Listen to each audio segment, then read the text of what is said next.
फिरायला गेलो आणि असं होईल असं वाटलंच नव्हतं. तर नमस्कार, मी आहे Sanika. Welcome to my mini vlog. सकाळी सकाळी मी आणि माझ्या बहिणी गेलो होतो संगमनेरला. आधी कोथरूडमध्ये गेलो, तिथं बाप्पाचं मस्त दर्शन घेतलं. लवकर आल्यामुळे नको असणाऱ्या बसचं दर्शन पण झालं.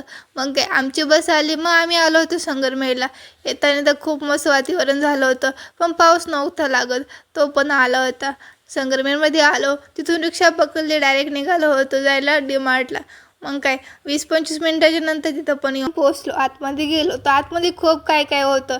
एवढं मोठं होतं की सांगायचंच नाही. पहिल्यांदा गेल्यामुळे जरा अनुभव वेगळाच होता. मग काय पायी होतं ते घेतलं.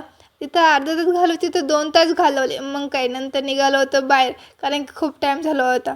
बाहेर येऊन बघतो ते एवढं भारी वातावरण झालं होतं की सांगायचंच नाही. पण ऊन पण तेवढंच लागत होतं. परत तिथूनची रिक्षा पकडली, मग आलो होतं संगमनेरमध्ये. तिथे येऊन दीदीला साडी घ्यायची होती, तीच घेत होतो. मग काय एक आवडली ती घेतली. नंतर बस पकडली, डायरेक्ट निघालो होतो अकोल्याला जायला. मग काय येताना तर खूप भूक लागली होती. आल्याला पोटाला शांत केलं. मग काय आमची बस पण निघाली होती. रात्री तेवढा टाईम होत चाललं होतं काही सांगायचंच नाही. जरा भीती होती, पण दीदीसोबत असल्यामुळे काही टेन्शन नव्हतं. मग काय जवळ येत गेलं तसं तसं भीती कमी होत गेली, कारण की पहिल्यांदाच एवढा टाईम होऊन गेला होता. फाट्यावरती आलो, तिथून पप्पा ते नाही लागले. चालतं बाय, भेटू पुन्हा.